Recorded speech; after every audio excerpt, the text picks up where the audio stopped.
নমস্কাৰ। এই মুহূৰ্তত আহি পৰিছে অসমবাসী ৰাজ্যখনি কেইবাটাও গুৰুত্বপূৰ্ণ খবৰ।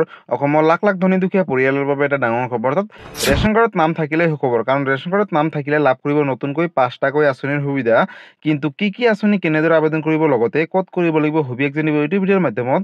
গতিকে ভিডিঅ'টো সম্পূৰ্ণকৈ চাওক আৰু ভালদৰে বুজি লওক। তো বলক ভিডিঅ'টো আৰম্ভ কৰোঁ। আৰু আজিৰ প্ৰথমটো খবৰ হৈছে ৰেচন কাৰ্ডত নাম থাকিলে লাভ কৰিব বছৰি 6,000কৈ টকা। অৰ্থাৎ PM কিষাণ যোজনাৰ যোগেদি আপোনালোকে বছৰি লাভ কৰিব 6,000কৈ টকা। অৰ্থাৎ এটা ইনষ্টলমেণ্টৰ যোগেদি আপোনালোকে 2,000 টকাকৈ লাভ কৰিব আৰু পোনপটীয়াকৈ 3টা ইনষ্টলমেণ্টৰ যোগেদি 6,000কৈ টকা বছৰি লাভ কৰিব। গতিকে ৰাজ্যৰ যিসকল দুখীয়া দৰিদ্ৰ পৰিয়ালৰ ঘৰত ৰেচন কাৰ্ড আছে, তেওঁলোকে যদি এতিয়ালৈকে PM কিষাণ সন্মান নিধি যোজনাৰ বাবে আবেদন কৰা নাই, তেনেহ'লে তেওঁলোকে নতুনকৈ অতি শীঘ্ৰেই PM কিষাণ যোজনাৰ বাবে আবেদন কৰিব পাৰিব। আৰু আবেদন কৰিব হ'লে আপোনালোকে নিজৰ ওচৰ চুবুৰীয়া CSC চেণ্টাৰ দোকানৰ সৈতে যোগাযোগ কৰিব আৰু তাতে গৈ অনলাইনৰ জৰিয়তে আপোনালোকে PM কিষাণ যোজনা সন্মান নিধি যোজনাৰ বাবে আপোনালোকে অনলাইনৰ জৰিয়তে আবেদন কৰিব পাৰিব। আৰু ইতিমধ্যে আবেদনৰ প্ৰক্ৰিয়াটো চলি আছে। আৰু আবেদন কৰিব হ'লে কি নথিপত্ৰৰ প্ৰয়োজন হ'ব, আৰু আবেদন কৰিব হ'লে আপোনালোকৰ প্ৰথমতে লাগিব ৰেচন কাৰ্ড লাগিব, আধাৰ কাৰ্ড লাগিব, বেংক পাছবুক লাগিব, লগতে মাটিৰ জমাবন্দী লাগিব, বেংক একাউণ্টৰ লগত আপোনালোকৰ আধাৰ কাৰ্ডখন লিংক থাকিব লাগিব, লগতে মোবাইল নম্বৰ, ফটো, এই সবিশেষ ডকুমেণ্ট যদি আছে তেনেহ'লে কিন্তু আপোনালোকে নতুনকৈ PM কিষাণ যোজনাৰ বাবে আবেদন কৰিব পাৰিব। লগতে আপোনালোকে ভাৰতবৰ্ষৰ নাগৰিক হ'ব লাগিব, লগতে অসমৰ স্থায়ী বাসিন্দা হ'ব লাগিব, তেতিয়াহে আপোনালোকে PM কিষাণ যোজনাৰ বাবে আবেদন কৰিব পাৰিব। আৰু যদি আবেদন কৰে তেনেহ'লে আপোনালোকে যোগ্য হ'লে নতুন এখন লিষ্ট প্ৰকাশ কৰিব চৰকাৰে, আৰু সেই লিষ্টখনত যদিহে আপোনালোকৰ নাম আহে তেনেহ'লে কিন্তু আপোনালোকে বছৰি 6,000কৈ টকা 3টা ইনষ্টলমেণ্টৰ যোগেদি পোনপটীয়াকৈ DVD যোগে এই টকাসমূহ লাভ কৰিব। গতিকে বন্ধু বান্ধৱীসকল, যিসকলৰ ঘৰত ৰেচন কাৰ্ড আছে তেওঁলোকে যদি এতিয়ালৈকে PM কিষাণ সন্মান নিধি যোজনাৰ ধন পোৱা নাই, তেনেহ'লে অতি শীঘ্ৰেই PM কিষাণ যোজনাৰ বাবে আবেদন কৰক আৰু বছৰি 6,000কৈ টকা DVD যোগে লাভ কৰক। যদি PM কিষাণ যোজনাক লৈ কিবা সুধিবলগীয়া বা জানিবলগীয়া আছে আপোনালোকে মোক কমেণ্ট কৰি জনাব, মই নিশ্চয় ৰিপ্লাই দিবলৈ চেষ্টা কৰিম। আৰু আজিৰ পৰৱৰ্তী আঁচনিটো, অৰ্থাৎ 2 নম্বৰ আঁচনিটো হৈছে এটা ডাঙৰ আঁচনি। ৰেচন কাৰ্ডত নাম থাকিলে অকল বিনামূল্যে চাউলে নহয়, তাৰ উপৰিও লাভ কৰিব চৰকাৰী টয়লেট। বন্ধু বান্ধৱীসকল, আপোনালোকে সকলোৱে জানে যে ইতিমধ্যে চৰকাৰী টয়লেট ৰূপে চৰকাৰে 9,000, অৰ্থাৎ দুবাৰকৈ 9,000 প্লাছ 9,000 18,000কৈ টকা প্ৰদান কৰি আহি আছে।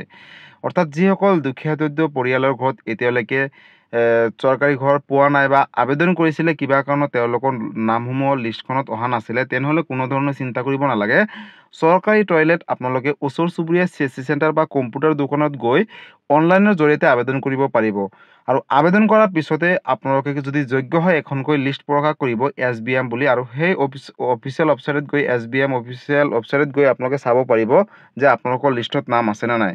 যদিহে আছে তেনেহ'লে আপোনালোকে 9,000কৈ টকা লাভ কৰিব প্ৰথম কিস্তি, আৰু ছেকেণ্ড কিস্তিৰ ৰূপে আকৌ 9,000কৈ টকা লাভ কৰিব।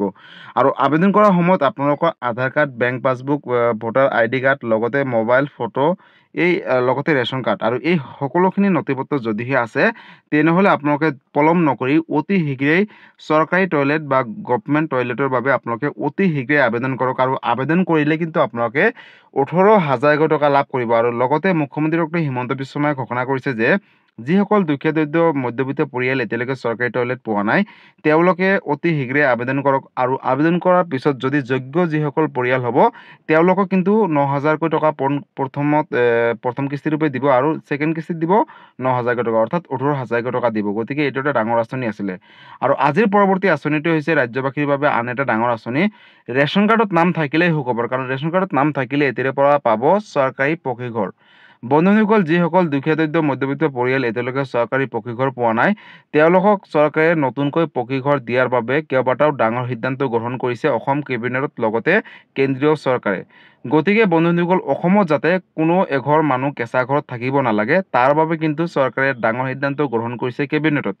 যদিহে আপোনালোকে এতিয়ালৈকে চৰকাৰী পকী ঘৰ পোৱা নাই, তেনেহ'লে আপোনালোকে অতি শীঘ্ৰে আবেদন কৰক, কাৰণ আবেদন কৰিলে যোগ্য পৰিয়াল হ'লেই লাভ কৰিব চৰকাৰী পকী ঘৰ।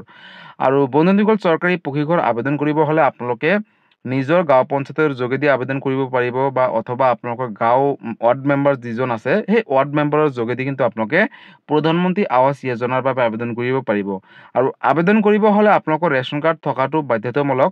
লগতে লাগিব Aadhaar card, bank passbook, mobile photo, লগতে লাগিব voter ID card, PAN card. আপোনালোকৰ এই সকলোখিনি নথিপত্ৰ যদিহে আছে তেনেহ'লে কিন্তু বন্ধু-বান্ধৱীসকল আপোনালোকে পলম নকৰি অতি শীঘ্ৰেই চৰকাৰী ঘৰৰ বাবে আবেদন কৰক। কাৰণ চৰকাৰী ঘৰ আবেদন কৰিলে চৰকাৰে দিব নতুনকৈ পকী ঘৰ, অৰ্থাৎ নতুনকৈ 3 কোটি চৰকাৰী পকী ঘৰ নিৰ্মাণ কৰিব ৰাজ্যত। গতিকে যিসকল দুখীয়া দৰিদ্ৰ পৰিয়াল এতিয়ালৈকে চৰকাৰী ঘৰ পোৱা নাই বা আবেদন কৰিছিলে কিবা কাৰণত তেওঁলোকৰ নামসমূহ লিষ্টত অহা নাই বা কিবা কাৰণত তেওঁলোকে পোৱা নাই, তেনেহ'লে কোনো ধৰণৰ চিন্তা কৰিব নালাগে। এতিয়াৰে পৰা যিসকল দুখীয়া দৰিদ্ৰ মধ্যবিত্ত পৰিয়াল চৰকাৰী ঘৰ আবেদন কৰিব, যদি যোগ্য হয় চৰকাৰে নিশ্চয় আপোনালোকক দিব চৰকাৰী পকী ঘৰ।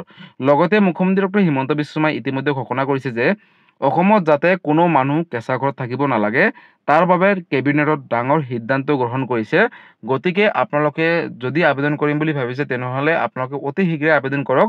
আৰু এই নথিপত্ৰখিনি যদি আছে তেনেহ'লে আপোনালোকে আবেদন কৰিলে লাভ কৰিব। কাৰণ ৰেচন কাৰ্ড থাকিলে অকল বিনামূল্যে চাউলে নহয়, তাৰ উপৰিও কিন্তু চৰকাৰী কেইবাটাও অভিলাষী আঁচনি আৰম্ভ কৰিছে। আৰু আজিৰ পৰৱৰ্তী আঁচনিটো হৈছে ৰাজ্যবাসীৰ বাবে আন এটা ডাঙৰ আঁচনি, অৰ্থাৎ ৰেচন কাৰ্ডত নাম থাকিলে সুখবৰ। কাৰণ ৰেচন কাৰ্ডত নাম থাকিলে এতিয়াৰ পৰা লাভ কৰিব প্ৰধানমন্ত্ৰী উজ্জ্বলা যোজনাৰ অধীনত বিনামূলীয়াকৈ গেছ চিলিণ্ডাৰ। বন্ধু-বান্ধৱীসকল, যিসকল দুখীয়া দৰিদ্ৰ পৰিয়াল এতিয়ালৈকে বিনামূলীয়াকৈ গেছ চিলিণ্ডাৰ লাভ কৰা নাই তেওঁলোকৰ বাবে এটা অত্যন্ত সুখবৰ। কাৰণ আপোনালোকে আবেদন কৰিলে এতিয়াৰে পৰা চৰকাৰে দিব বিনামূলীয়াকৈ গেছ চিলিণ্ডাৰ। আৰু আবেদন কৰাৰ সময়ত বহুতে আবেদন কৰে কিন্তু তেওঁলোকৰ আবেদনৰ সময়ত হয়তো কিবা নথিপত্ৰ খেলিমেলি হয়, যাৰ বাবে তেওঁলোকে কিন্তু গেছ চিলিণ্ডাৰ নাপায়। বহুতো মোক কমেণ্ট কৰি সুধিছে যে আমি গেছ চিলিণ্ডাৰ পোৱা নাই, বহুবাৰ আবেদন কৰিছিলোঁ। কিন্তু কথাটো হ'ল আপোনালোকে যেতিয়া আবেদন কৰিব, যিজন কম্পিউটাৰৰ পৰা অনলাইনৰ জৰিয়তে আবেদন কৰিব, তেওঁৰ ওচৰত আপোনালোকে বহি নিজৰ নামসমূহ চাব, আপোনালোকৰ যিখিনি মোবাইল নম্বৰ, ভোটাৰ ID কাৰ্ডৰ নম্বৰ, প্লাছ আপোনালোকৰ আধাৰ কাৰ্ড নম্বৰ, লগতে পেন কাৰ্ড নম্বৰ, এই সকলোখিনি তথ্য আপোনালোকে অলপ মন কৰিব যাতে কোনো ধৰণৰ খেলিমেলি নহয়। যদি খেলিমেলি হয় তেনেহ'লে কিন্তু আপোনালোকে চৰকাৰী গেছ চিলিণ্ডাৰ আবেদন কৰিলেও নাপায়। গতিকে যিসকলে যোগ্য হ'ব, যিসকলৰ নথিপত্ৰখিনি শুদ্ধভাৱে আপলোড কৰা হ'ব বা আবেদন কৰাৰ সময়ত ভালকৈ আপলোড কৰিব, তেওঁলোকেহে চৰকাৰী গেছ চিলিণ্ডাৰ লাভ কৰিব। গতিকে বন্ধু-বান্ধৱীসকল, আপোনালোকে আবেদন কৰিব হ'লে HP কৰক বা ভাৰত কৰক, ইন্ধন কৰক, আপোনালোকে যোনটো গেছ চিলিণ্ডাৰ আবেদন কৰে সেইটো গেছ এজেঞ্চিলৈ আপোনালোকে যাব। যোৱাৰ পিছত আপোনালোকৰ যিখিনি নথিপত্ৰ ration card, PAN card, Aadhaar card, bank passbook, mobile number, photo, এই সকলোখিনি তথ্য কিন্তু আপোনালোকে লগত লৈ যাব।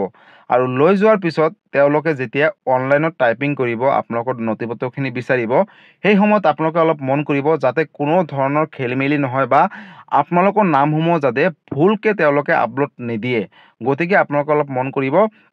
আৰু যেতিয়া আপোনালোকে আবেদন কৰিব, আবেদন কৰাৰ পিছত কিন্তু লগালগ গেছ চিলিণ্ডাৰটো নাপায়, অলপ লেট হ'ব। আপোনালোকে যোনটো মোবাইল নম্বৰ দিব সেই মোবাইলত কিন্তু আপোনালোকক চৰকাৰৰ ফালৰ পৰা বা গেছ এজেঞ্চিৰ ফালৰ পৰা আপোনালোকক ফোন কৰিব যে আপোনালোকৰ নামত গেছ আহিছে, আৰু লগালগ আপোনালোকে গৈ কিন্তু বিনামূলীয়াকৈ গেছ চিলিণ্ডাৰ আবেদন কৰাৰ পিছত আনিব পাৰিব যেতিয়া আপোনালোকৰ নামসমূহ আহি যাব।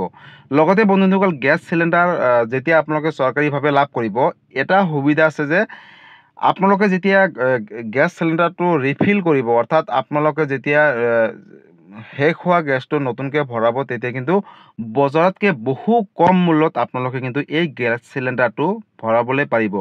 লগতে বন্ধু-বান্ধৱীসকল, অকল ৰেচন কাৰ্ড থাকিলে বিনামূল্যে চাউলে নহয়, বহুকেইটা উচ্চ অভিলাষী আঁচনি আৰম্ভ কৰিছে, যেনেকৈ অৰুণোদয় আঁচনি হওক, চৰকাৰী ঘৰ, কেইবাটাও আঁচনি কিন্তু আৰম্ভ কৰিছে। গতিকে আপোনালোকে যদি এই আঁচনিৰ বিষয়ে জনা নাছিলে তেনেহ'লে এই ভিডিঅ'টো সকলোৰে মাজলৈ শ্বেয়াৰ কৰি দিব, যাতে এই ভিডিঅ'টো চাই যাতে সকলো অসমবাসী ৰাইজে এই আঁচনিকেইটাৰ বিষয়ে ভালদৰে জানে বা তেওঁলোকে আবেদন কৰি ইয়াৰ লাভালাভসমূহ ল'ব পাৰে।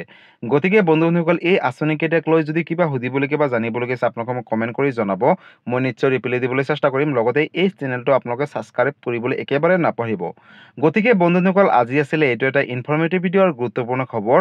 ভিডিঅ'টো চাই কেনেকুৱা পালে? যদি ভাল পালে চেনেলটো নতুনকৈ আহিছে, চেনেলটো ছাবস্ক্ৰাইব কৰিব, লাইক কৰিব, আৰু আপোনালোকৰ মতামত জনাবলৈ নাপাহৰিব। অৰ্থাৎ আপোনালোকে কি বিচাৰে, কেনেকুৱা ভিডিঅ' বিচাৰে, ইনফৰমেশ্যন কেনেকুৱা বিচাৰে আপোনালোকে কমেণ্ট কৰি জনাব। ধন্যবাদ। জয় আই অসম।